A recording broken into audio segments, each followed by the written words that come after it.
सोचिए जरा, क्या हमारी गाड़ियां कभी मक्के या गन्ने से चल सकती हैं?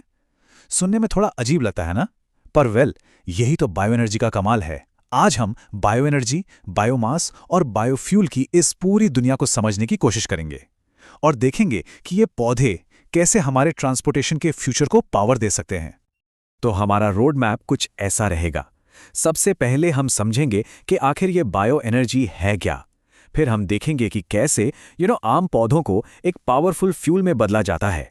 इसके बाद हम दो मेन प्लेयर्स बायो एथेनॉल और बायोडीजल को समझेंगे। ये जानेंगे कि ये इतने ज़रूरी क्यों हैं और आखिर में भविष्य पर भी एक नज़र डालेंगे कि आगे क्या हो सकता है। तो चलिए शुरू करते हैं। बायो एनर्जी आखिर है क्या?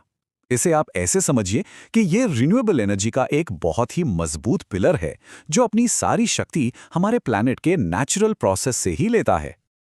और अगर बिल्कुल आसान भाषा में कहें तो बायो एनर्जी वो एनर्जी है जो लिविंग या हाल ही में लिविंग ऑर्गेनिक मैटर से मिलती है। और इस सारे ऑर्गेनिक मैटर के लिए एक खास टर्म है बायोमास। तो सवाल उठता है कि ये बायोमास क्या चीज़ है? ये वो रिन्यूएबल ऑर्गेनिक सामान है जो हमारे चारों तरफ है।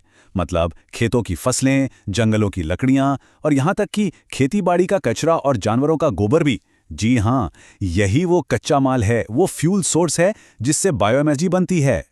ठीक है, तो अब हमें रॉ मटेरियल यानी बायोमास के बारे में पता चल गया है। लेकिन सवाल ये है कि इसे एक यूजफुल प्रोडक्ट मतलब बायोफ्यूल में कैसे बदलते हैं। चलिए इस पूरे कन्वर्जन प्रोसेस को देखते हैं। बायोफ्यूल्स, जैसा कि नाम से ही पता चल रहा है, बायोमास से बनाए गए ट्रांसपोर्टेशन फ्यूल्स हैं। मतलब ये वो लिक्विड फ्यूल्स हैं जो हमारी कारों, ट्रकों और यहाँ तक कि हवाई जहाज़ों को भी पावर दे सकते हैं।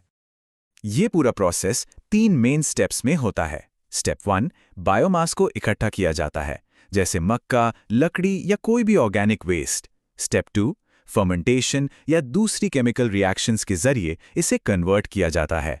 और फाइनली स्टेप 3, हमें मिलता है एथेनॉल या डीजल जैसा बायोफ्यूल। ये बिल्कुल नेचर को फ्यूल में बदलने जैसा है ना कमाल? ओके, तो अब हम प्रोसेस तो समझ गए हैं। तो चलिए अब दो सबसे फेमस बायोफ्यूल्स, बायोएथेनॉल और बायोडीजल को थोड़ा और करीब से देखते हैं। हो सकता है इनके नाम एक जैसे लगें, पर इनकी कहानी काफ़ी अलग है। ये कंपैरिजन काफ़ी इंटरेस्टिंग है। देखिए, एक तरफ है बायोएथेनॉल। ये बनता है शुगर और स्टार्च वाली फसलों से, जैसे मक्का और गन्ना।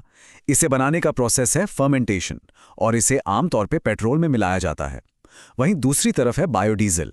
ये आता है वेजिटेबल ऑयल्स और एनिमल फैट से। इसे एक अलग केमिकल प्रोसेस जिसे ट्रांस एस्टेरिफिकेशन कहते हैं, उससे बनाया जाता है और ये सीधे डीजल इंजन में यूज होता है। तो बायोएथेनॉल असल में एक तरह का अल्कोहल ही है जो शुगर के फर्मेंट होने से बनता है। इसीलिए तो मक्का और गन्ना इसके लिए परफेक्ट सोर्स हैं। और अगली बार जब पेट्रोल पंप पर E10 या E20 लिखा दिखे तो समझ जाइएगा कि वो गैसोलीन और इसी एथेनॉल का मिक्सचर है। अब बात करते हैं बायोडीजल की। ये तो और भी कमाल का है। सोचिए, इसे वेजिटेबल ऑयल्स, एनिमल फैट्स या यहाँ तक के रेस्टोरेंट से निकले यूज्ड कुकिंग ऑयल से भी बनाया जा सकता है। और सबसे बढ़िया बात क्या है, इसे ज्यादातर स्टैंडर्ड डीजल इंजन्स में बिना किसी खास बदलाव के यूज कर सकते हैं। और तो और ये नॉन टॉक्सिक और बायोडिग्रेडेबल भी है। मतलब एनवायरनमेंट के लिए तो ये एक क्लियर विन है। तो ठीक है, हमने क्या और कैसे ये तो समझ लिया, पर अब आता है सबसे बड़ा सवाल, हमें बायोफ्यूल्स की फिक्र करनी ही क्यों चाहिए? आखिर ये इतने मैटर क्यों करते हैं? चलिए जरा बिगर पिक्चर को देखते हैं।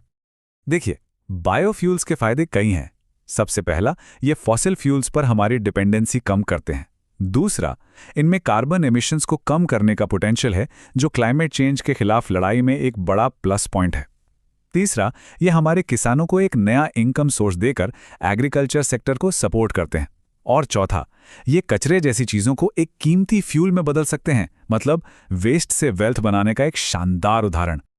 लेकिन इन सबसे ऊपर शायद सबसे मजबूत पॉइंट है एनर्जी सिक्योरिटी। जरा सोचिए, जब कोई देश अपना फ्यूल खुद बना सकता है तो वो ग्लोबल एनर्जी मार्केट्स के उतार चढ़ाव से काफ़ी हद तक सुरक्षित हो जाता है। तो एक तरह से बायोफ्यूल्स एनर्जी इंडिपेंडेंस की तरफ एक मजबूत रास्ता दिखाते हैं। तो चलिए अब तक हमने जो कुछ भी समझा है उसे समेटते हैं और एक नज़र डालते हैं कि बायो एनर्जी का फ्यूचर कैसा दिख सकता है। तो सार बस इतना सा है। कहानी शुरू होती है बायोमास से, जो एक ऑर्गेनिक मटेरियल है। उसे फिर कन्वर्ट किया जाता है प्रैक्टिकल बायोफ्यूल्स जैसे इथेनॉल और डीजल में, जो हमारी दुनिया को चलाने में मदद करते हैं। ये सोच से लेकर सीधे व्हील तक का पूरा सफर है। और जाते जाते मैं एक सवाल के साथ छोड़ता हूं। जैसे जैसे टेक्नोलॉजी एडवांस हो रही है, क्या नेक्स्ट जनरेशन बायोफ्यूल्स, वो जो एल्गी यानी शैवाल या नॉन फूड प्लांट से बनेंगे, वो आज के चैलेंजेस को पार करके वाकई हमारे फ्यूचर को पावर दे पाएंगे? ये एक ऐसा सवाल है जिसका जवाब आने वाला वक्त ही देगा।